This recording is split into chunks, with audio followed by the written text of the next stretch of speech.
વાત કરીએ વડોદરાની તો વડોદરાના અનખોલ ગ્રામ પંચાયતની ઓફિસ પર વિરોધ કે જ્યાં 21 સોસાયટીના નાગરિકો દ્વારા વિરોધ કરવામાં આવ્યો।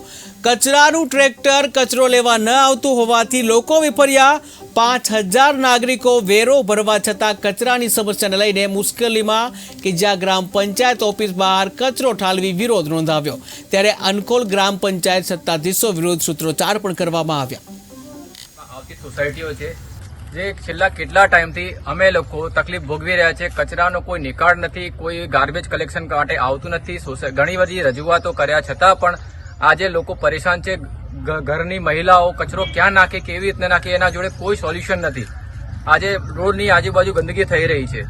ઘણી બધી રજૂઆત કરવા છતાંય આજ સુધીમાં આનું કોઈ નિરાકરણ આવ્યું નથી અને ભવિષ્યમાં પણ કોઈ નિરાકરણ આવે એવું લાગતું નથી। જેથી કરીને આજે ગામના લોકો અને 21 સોસાયટીના લોકો મજબૂર થઈ રહ્યા છે કે કચરો નાખે ક્યાં। આજે એના માટે પંચાયતમાં આવતી સોસાયટીઓ છે જે છેલ્લા કેટલા ટાઈમથી અમે લોકો તકલીફ ભોગવી રહ્યા છે। કચરાનો કોઈ નિકાલ નથી, કોઈ ગાર્બેજ કલેક્શન માટે આવતું નથી।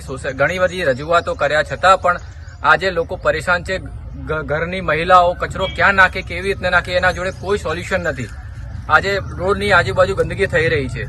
ઘણી બધી રજૂઆત કરવા છતાંય આજ સુધીમાં આનું કોઈ નિરાકરણ આવ્યું નથી અને ભવિષ્યમાં પણ કોઈ નિરાકરણ આવે એવું લાગતું નથી। જેથી કરીને આજે ગામના લોકો અને 21 સોસાયટીના લોકો